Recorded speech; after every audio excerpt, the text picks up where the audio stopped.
Assalamualaikum warahmatullahi wabarakatuh.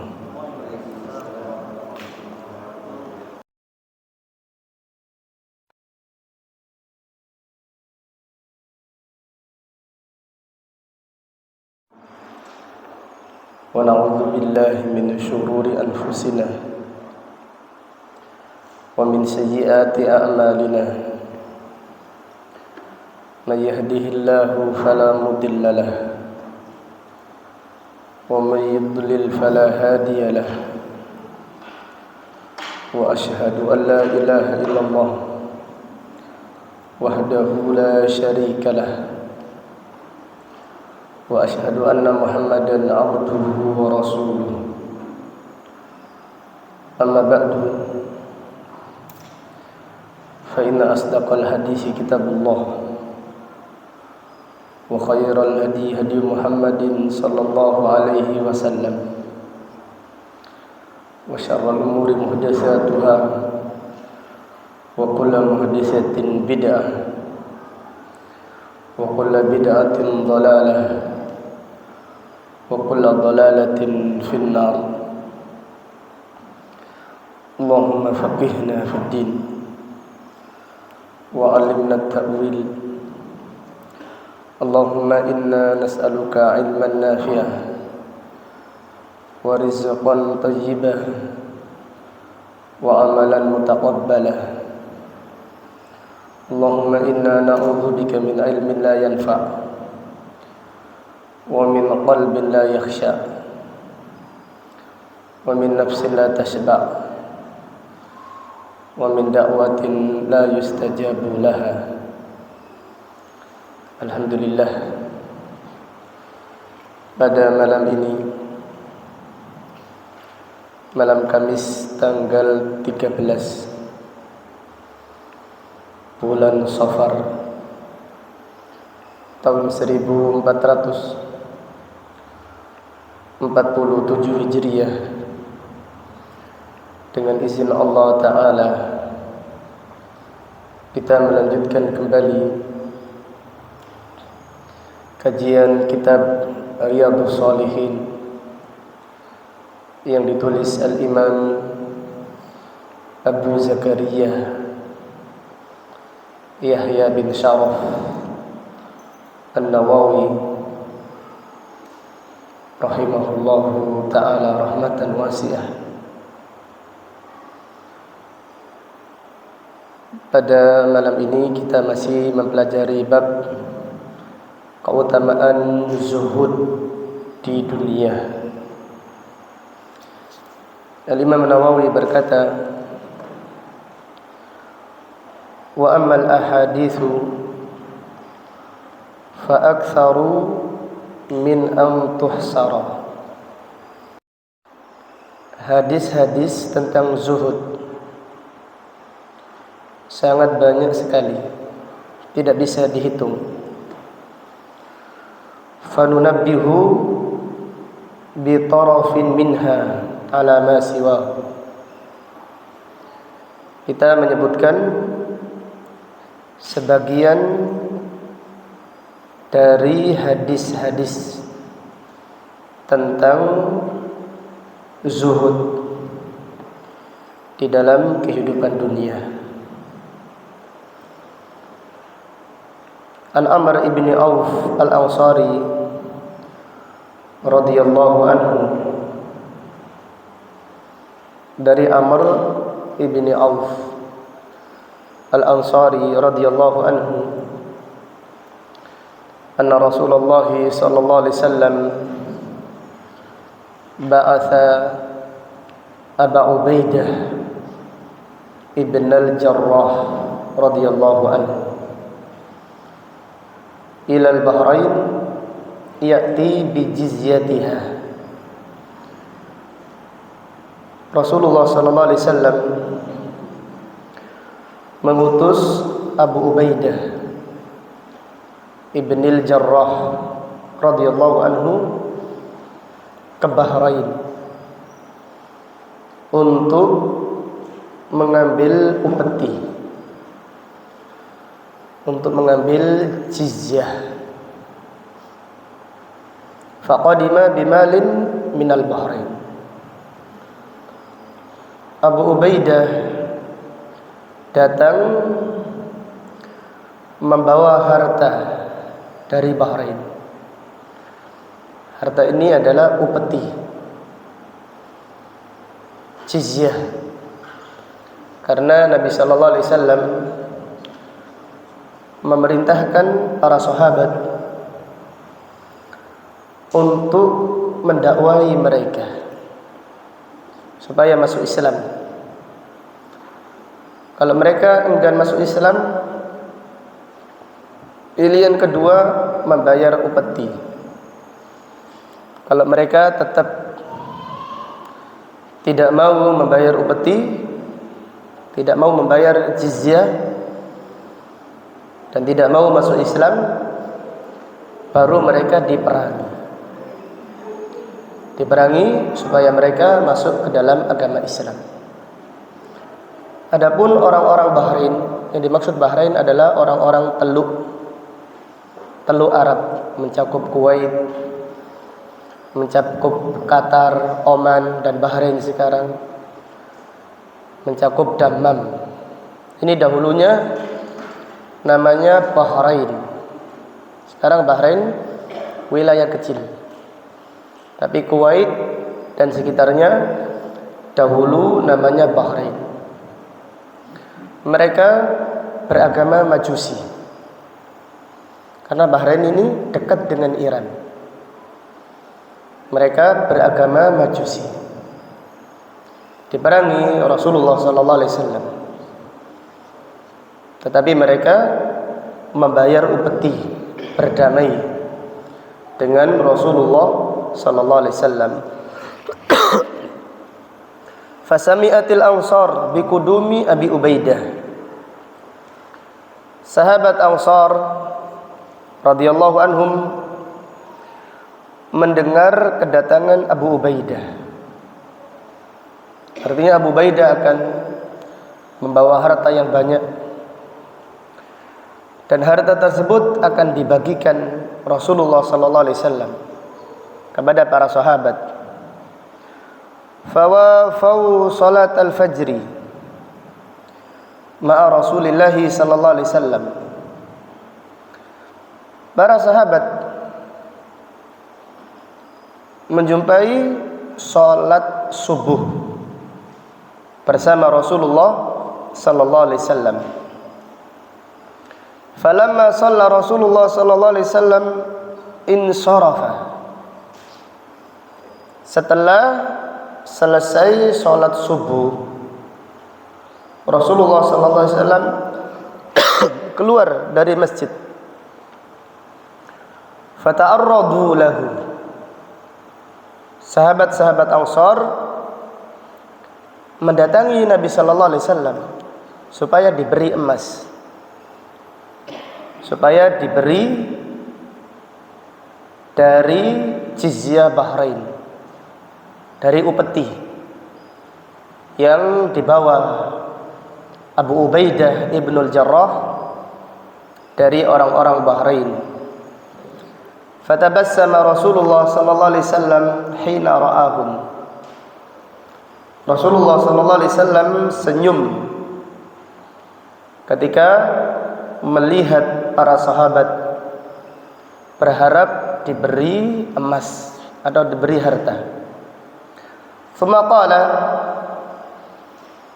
kemudian Nabi sallallahu alaihi wasallam bersabda, "Adunnukum sami'tum anna Aba Ubaidah qadima bi syai'in minal Bahrain." Nabi sallallahu alaihi wasallam berkata, "Aku mengira kalian mendengar kedatangan Abu Ubaidah ibnil Jarrah membawa harta dari Bahrain." Faqalu, para sahabat berkata, "Ajal ya Rasulullah." Benar ya Rasulullah, kami mendengar. Faqala, Nabi sallallahu alaihi wasallam bersabda, "Abshiru wa ambilu ma yasurrukum." Bergembiralah dan berharaplah apa yang menggembirakan kalian. Bergembiralah, aku akan membagikan harta Bahrain kepada kalian. Fa wallahi mal faqru ahsya alaikum. Tetapi ketahuilah, demi Allah, bukanlah kefakiran yang aku khawatirkan atas kalian. Walakinni akhsha an tubsatad dunya alaikum kama busitat ala man kana qablakum. Tetapi aku khawatir dunia ini dibuka oleh Allah untuk kalian, sebagaimana umat-umat yang terdahulu diluaskan urusan dunianya. Fatanafasuha kama tanafasuha, fatatanafasuha kama tanafasuha. Kalian akan berlomba-lomba untuk meraih dunia sebagaimana umat-umat yang terdahulu berlomba-lomba untuk mendapatkan dunia. Fatuhlikakum kama ahlakathum. Berlomba-lomba mendapatkan dunia telah membinasakan mereka. Dan aku khawatir berlomba-lomba dengan dunia, berlomba-lomba untuk mendapatkan dunia membinasakan kalian sebagaimana membinasakan umat-umat sebelum kalian. Muttafaqun alaihi. Hadis ini diriwayatkan Al-Imam Bukhari dan Al-Imam Muslim. Dari hadis ini diambil beberapa faedah dan pelajaran-pelajaran penting. Yang pertama, dibolehkan berdamai dengan orang-orang Majusi dengan syarat mereka membayar upeti. Dibolehkan berdamai dengan orang-orang Majusi dengan syarat mereka membayar upeti, membayar pajak. Jadi pajak ini seharusnya diambil dari orang kafir,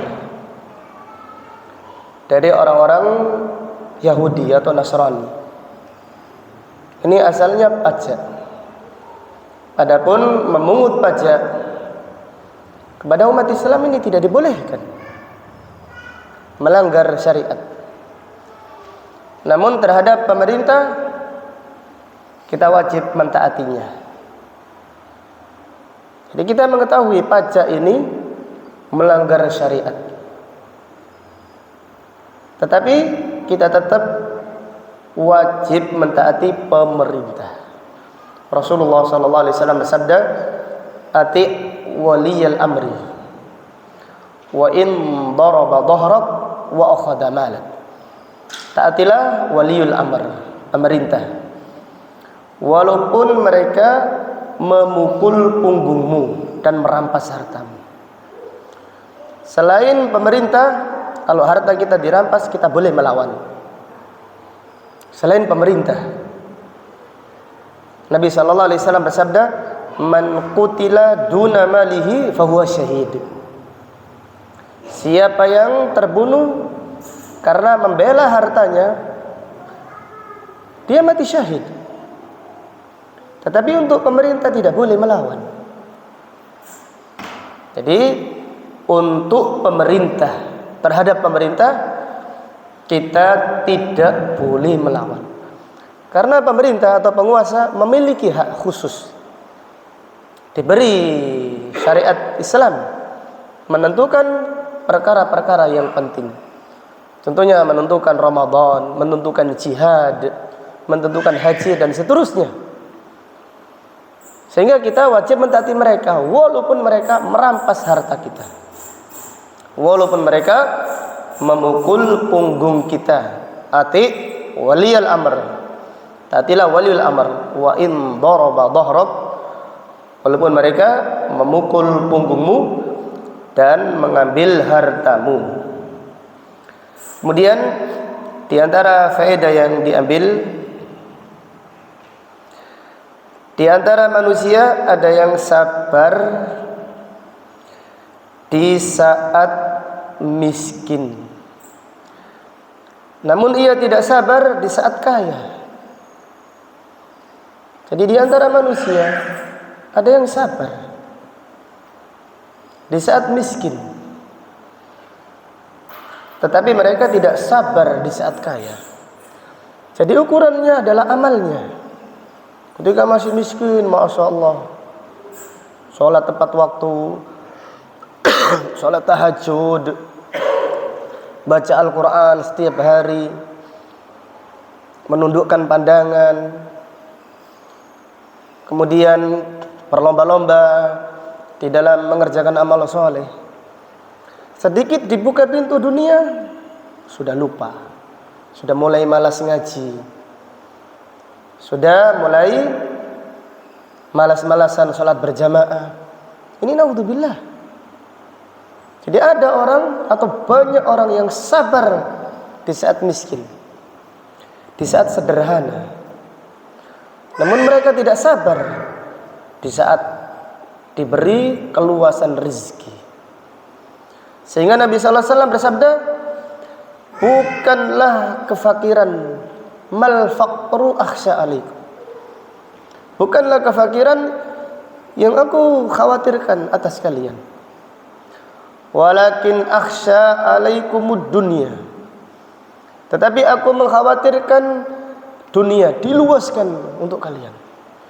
Lihatlah orang-orang, subhanallah, tentang urusan dunia tidak takut pada Allah, mengambil hak orang lain,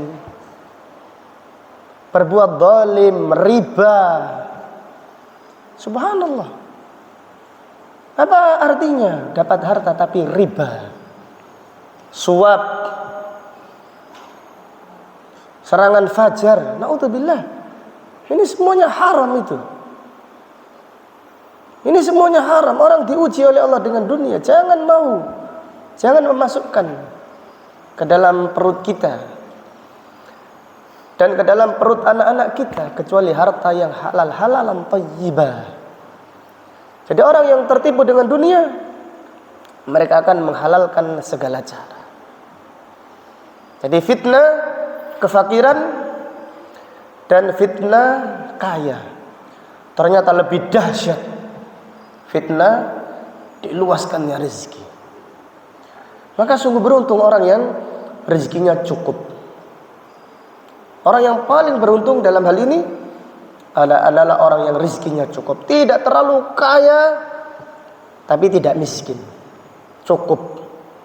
Itu adalah orang yang beruntung. Nabi SAW bersabda, qad aflaha man aslama wa ruziqa kafafa. Sungguh beruntung seorang muslim dan dia diberi rezeki yang cukup, tidak terlalu banyak dan tidak kekurangan. Ini orang yang paling beruntung. Jadi setiap bulan habis, nyari lagi, setiap beruntung, alhamdulillah. Itu adalah orang yang beruntung. Wa qanna'ahu Allahu bima atah. Dan Allah menjadikannya qanaah, puas, bahagia dari apa yang Allah berikan kepadanya. Kemudian di antara faedah yang diambil, berlomba-lomba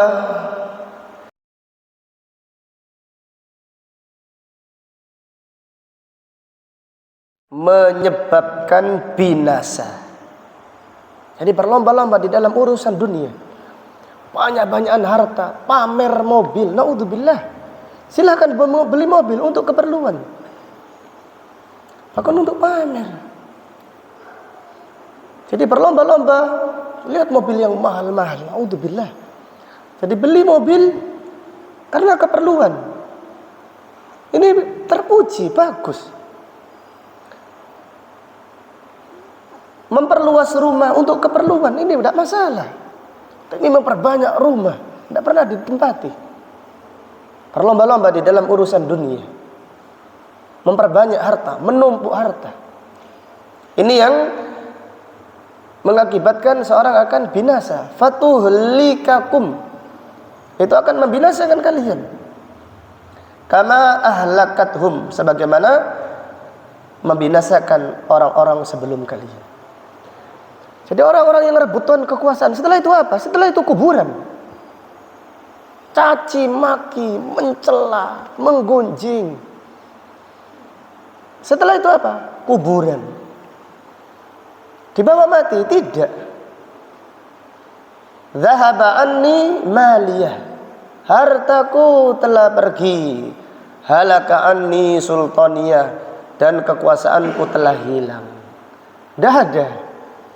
Yang dibawa ke kuburan adalah amalnya, bukan kekuasaannya. Sekiranya ada karangan bunga 1 kilo, gak dibawa masuk kuburan, tidak bermanfaat. Jadi yang bermanfaat adalah orang yang beramal soleh, berlomba-lomba untuk meraih akhirat. Jadi ada orang yang kaya raya tapi hartanya untuk berjuang, ini orang terpuji. Orang yang tercela adalah orang yang kaya raya untuk kesenangan dunia. Tapi para sahabat tidak demikian. Ada yang kaya raya seperti Abdurrahman bin Auf, tapi hartanya dibelanjakan di jalan Allah. Hartanya untuk sedekah, untuk infak, untuk berjihad, untuk membela perjuangannya Rasulullah sallallahu alaihi wasallam. Kemudian di antara faedah yang diambil, fihi tahdiru man futihat alaihi zartu dunya min su'i aqibatiha. Peringatan bagi orang yang diluaskan rezekinya. Peringatan bagi orang yang diluaskan rezekinya. Jangan sampai tertipu dengannya. Jadi diluaskan rezeki, hati-hati.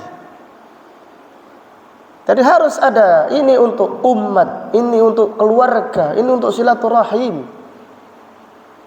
Tapi kalau tertipu, naudzubillah, jadi kesudahannya akan buruk bagi orang-orang yang diluaskan rezekinya tetapi ia tertipu dengan dunia. Naudzubillah. Jadi silahkan kita bekerja yang untuk mendapatkan harta yang banyak, untuk berjuang, bukan untuk berlomba-lomba mencari kesenangan dunia. Itu kebiasaannya orang-orang kafir, karena mereka tidak merasakan bahagia di dunia. Jika mereka harus keliling, harus naik kapal pesiar, subhanallah. Orang beriman tidak perlu itu semuanya. Sholat bahagia. Jadi orang yang keliling cari rekreasi untuk ke dunia, ini perlu dikoreksi keimanannya. Jadi orang yang beriman sudah bahagia, tidak perlu bahagian tambahan. Bahagia dengan majelis ilmu, bahagia dengan sholat tahajud. Nabi SAW mengabarkan tentang sholat tahajud. Siapa yang bangun sholat tahajud paginya, fa asbaha nasyitan, di pagi hari semangat, thayyiban nafs, jiwanya bagus, jiwanya baik. Kalau tidak, fa asbaha kaslan, di pagi hari malas, khabithan nafs, buruk jiwanya. Jadi buruk jiwanya, pesimis. Jadi orang yang tidur sampai subuh pesimis. Tidur apalagi sholat subuh jam 5:30, pesimis. Terpuruk. Mentalnya jatuh. Tidak semangat. Tapi orang yang sholat tahajud, menjaga sholat malam, thayyiban nafs, jiwanya baik. semangat, nasyitun, semangat. Orang dari keliling, dari katakan cari apa di tempat-tempat wisata, dapat apa? Bahagia tidak, senang sesaat iya. Bahagian yang hakiki tidak. Bukan berarti kita melarang, tidak, silahkan, tapi jangan berlebihan. La yaghurrannaka taqallubul ladina kafaru fil bilad. Jangan tertipu dengan hiruk pikuknya, dengan gayanya orang-orang kafir di negeri-negeri mereka. Mata'un qalil. Dunia adalah kesenangan yang sedikit. Tsumma ma'wahum jahannam. Kemudian tempat kembali mereka adalah neraka jahannam. Wa bi'sal mihad. Jahannam adalah seburuk-buruk tempat kembali. Seburuk-buruk tempat adalah neraka jahannam. Jadi mereka hidupnya orang kafir, cari kesenangan, cari liburan, cari hiburan. Uangnya banyak, keliling, naik kapal pesiar 3 bulan di laut. Maksiat, musik, zina, khamr, narkoba, naudzubillah. Ini kebahagiaan mereka? Tidak bahagia. Innama yuridullahu liyu'adzibahum biha fil hayati dunya. Fala tu'jibka amwaluhum wala auladuhum. Jangan kagum dengan harta-harta mereka. Jangan kagum dengan anak-anak mereka. Sesungguhnya Allah menginginkan mengadab mereka dengan harta-harta mereka di kehidupan dunia. Wa tazhaqu anfusuhum, kemudian Allah akan mencabut nyawa mereka dalam keadaan wahum kafirun, dalam keadaan kufur. Naudzubillah. Naudzubillah. Jadi kebahagiaan itu dengan dekat kepada Allah. Harta banyak kalau dekat dengan Allah bahagia. Harta sedikit kalau dekat dengan Allah bahagia. Adapun orang yang diluaskan dunianya, kelihatannya saja bahagia kalau tidak dekat dengan Allah. Kelihatannya. Subhanallah. Fadilatul Syekh Sa'di menulis kitab. Tulisannya namanya gini, Al-Wasail Mufidah lil Hayati Sa'idah. Sarana yang bermanfaat untuk meraih kehidupan yang bahagia. Fadilatul Syekh Abdul Razak, kalau ada orang cemas, gelisah, sedih, disarankan membaca kitab ini. Sehingga kitab ini dijuluki rumah sakit penyakit hati, penyakit gundah gulana. Insya Allah dengan izin Allah membaca kitab ini sekali, 2 kali, 3 kali, hilang kegelisahannya. Karya Fadilatul Syekh Sa'di. Beliau sakit parah karena sering menulis. Oleh dokter dikatakan tidak boleh membaca, tidak boleh menulis. Gimana? Hidupnya ulama tidak boleh membaca, tidak boleh menulis. Dengan hafalannya beliau menulis. Ada 35 halaman dengan berbahasa Arab. Sudah diterjemahkan. Tidak tahu artinya apa kalau diterjemahkan. Orang kafir menulis meraih hidup yang bahagia. Ternyata penulisnya bunuh diri. Ini bahagia? Naudzubillah. Jadi menulis meraih kebahagiaan, kehidup yang bahagia. Penulisnya bunuh diri. Jadi Fadilatul Syekh Sa'di menjelaskan, bahagia itu bil iman, dengan amal soleh, kebahagiaan yang hakiki. Ridho dengan takdir Allah, ini kebahagiaan yang hakiki. Bukan dengan harta. Adapun orang yang meratapi nasibnya, orang yang menderita, naudzubillah, dia tidak bisa keluar dari takdir Allah. Tapi dia di sisi lain tidak bisa keluar dari musibahnya. Menderita setiap saat. Tapi orang yang imannya bagus, amalnya bagus, diberi kebahagiaan dunia, walaupun hartanya sedikit. Walaupun hartanya sedikit, diberi kebahagiaan dunia. Jadi ukuran kebahagiaan adalah dekat dengan Allah, bukan dengan diluaskannya dunia. Tidak. Bahkan subhanallah, para ulama ada mengatakan bahagia ini tidak ada hubungannya dengan kesehatan. Ada seorang lumpuh di Madinah, ditanya, bagaimana kabarmu? Lumpuh, 4 tahun sudah lumpuh. Dia berkata, aku mengira sekarang ini tidak ada orang di Arab ini yang lebih bahagia daripada aku. Padahal lumpuh. Aku mengira tidak ada orang yang lebih bahagia melebihi aku. Subhanallah. Karena hatinya penuh dengan iman, penuh dengan ridha dari takdir Allah. Berlomba-lomba meraih akhirat, berzikir kepada Allah. Alladzina amanu wa tatma'innu qulubuhum bidzikrillah.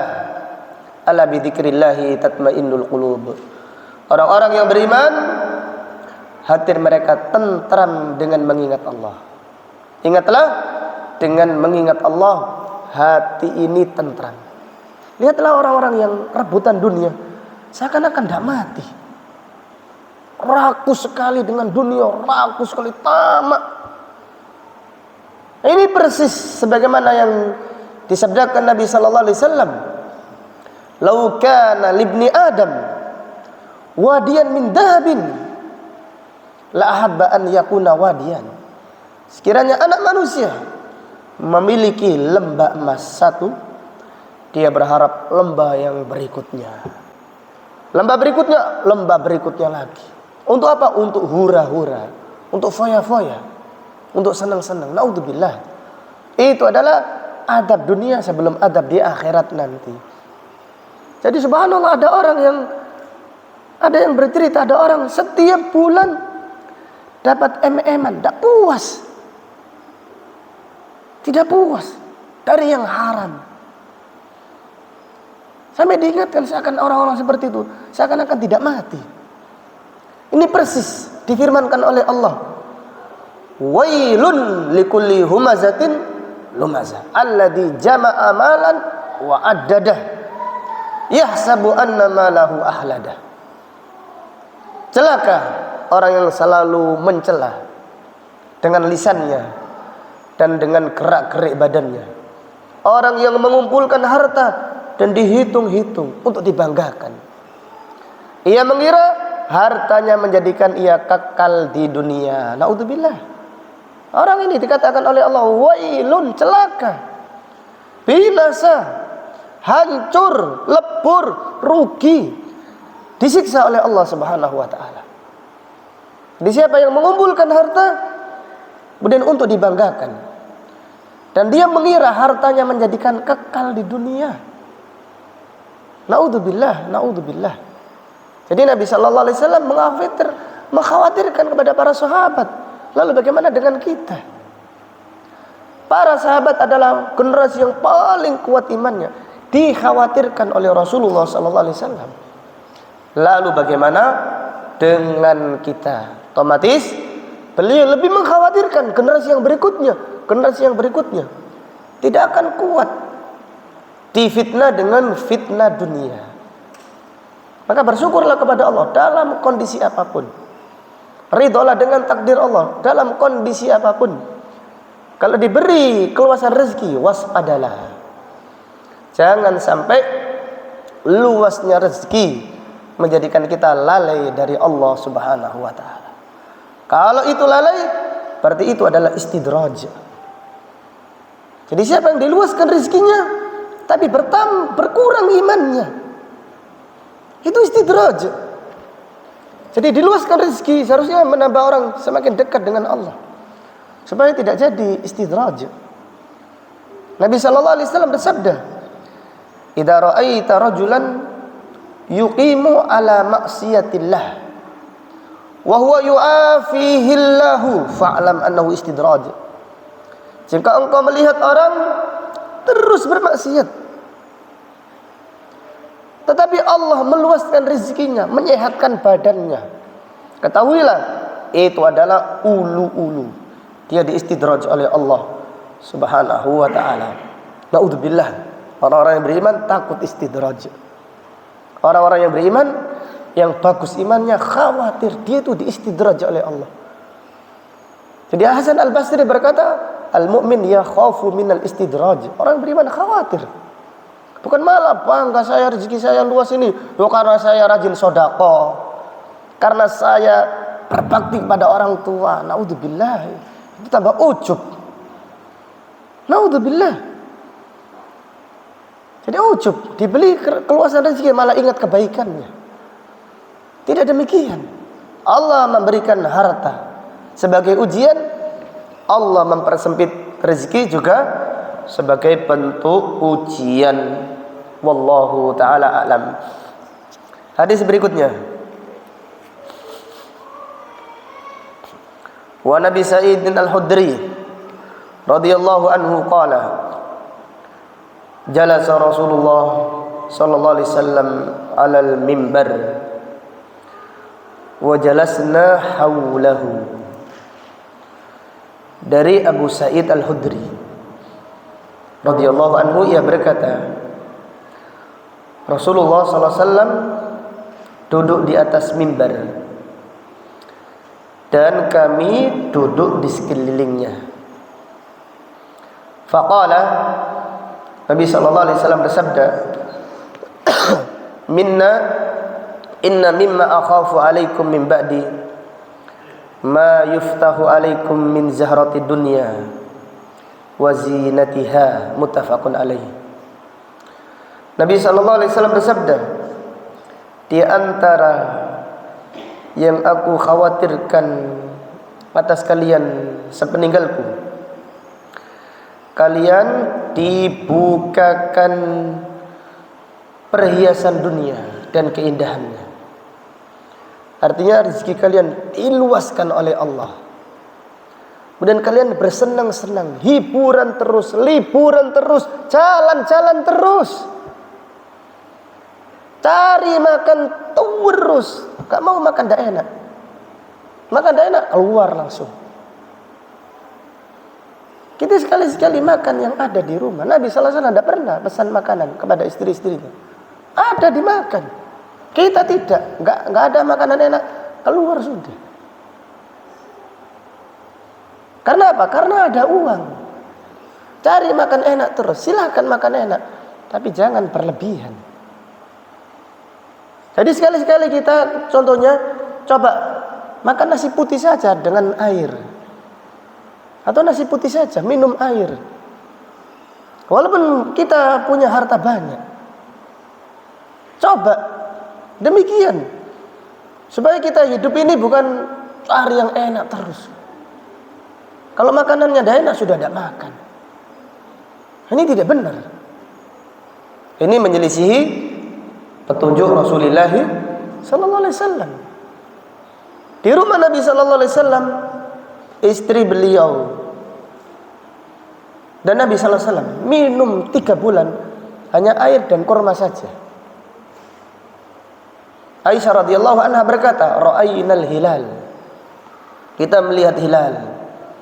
Ra'ainal hilal, kita melihat hilal lagi. Kita melihat hilal lagi 3 kali 3 bulan. Tetapi di dapurnya Nabi sallallahu alaihi wasallam tidak menyala. Di dapurnya tidak menyala, artinya tidak ada makanan yang dimasak. Seorang nabi, manusia yang paling mulia di muka bumi, di rumahnya selama 3 bulan tidak nyala. Kita di rumah kita tidak pernah seperti itu. Paling banter 1 hari. Coba rasakan kita, kapan kita pernah 1 hari tidak masak? Hampir tidak pernah sama sekali. Nabi SAW 3 bulan tidak masak. Dikatakan kepada Aisyah, ma ta'amukum, apa makanan kalian? Qala al-aswadan, kurma dan air. Ya, kalau kita sekarang katakan nasi dan air, sekali-sekali coba merasakan hidupnya Rasulullah sallallahu alaihi wasallam. Artinya makanan seadanya. Jangan cari makanan terus, kita makanan di luar terus, di luar terus, di luar terus. Kemudian istrinya berkata, ini kebersamaan. Ini bersamaan apa ini? Bersamaan makan di luar, apalagi makanan warungnya ada musiknya. Bersama syaitan. Naudzubillah. Naudzubillah. Sila makan, kadang-kadang kita makan mahal-mahal ada musiknya. Bilang kepada penjualnya, tolong kalau nggak makan kita pergi. Punya harga diri, punya wibawa. Bukan hanya untuk makanan saja kita dicekoi musik terus musik. Jadi biasa. Iman kita yang menurun.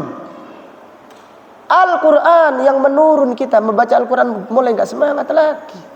Karena musik terus. Walaupun kita tidak niat, tidak niat. Tapi Anda kenapa apakah harus makan di rumah makan ada musiknya? Yang nggak ada musiknya tidak enak, nggak mahal soalnya gitu ya. Subhanallah, naudzubillah. Ini yang dikhawatirkan Nabi sallallahu alaihi wasallam. Aku khawatirkan kepada kalian, aku khawatir atas kalian dibukanya perhiasan dunia dan keindahannya. Ini menunjukkan kasih sayang Nabi sallallahu alaihi wasallam kepada umatnya, supaya tidak tertipu dengan dunia. Bekerjalah yang rajin, tapi harta untuk agama Allah. Jangan berlebih-lebihan di dalam urusan dunia, dan jangan tertipu dengan urusan dunia. Wallahu taala alam. Sampai di sini kajian kita. Insyaallah akan kita lanjutkan pada kajian yang berikutnya. Terima kasih banyak atas kehadiran jamaah sekalian. Syukran katsiran wa jazakumullahu khairan. Semoga Allah menerima amal kita dan mengampuni dosa-dosa kita. Semoga Allah memudahkan kita untuk istiqamah di atas Al-Quran dan di atas Sunnah sampai kita bertemu dengan Allah. Semoga Allah mewafatkan kita di atas Islam dan di atas Sunnah dalam keadaan husnul khatimah. Semoga Allah menjadikan ucapan kita yang terakhir dari dunia ini dengan mengucapkan kalimat tauhid, la ilaha illallah. Subhanakallahumma bihamdik, asyhadu an la ilaha illa anta, astaghfiruka wa atubu ilaik. Wa sallallahu ala nabiyyina Muhammad wa ala alihi wa sahbihi wa sallama taslima, walhamdulillahi rabbil alamin. Assalamualaikum warahmatullahi wabarakatuh.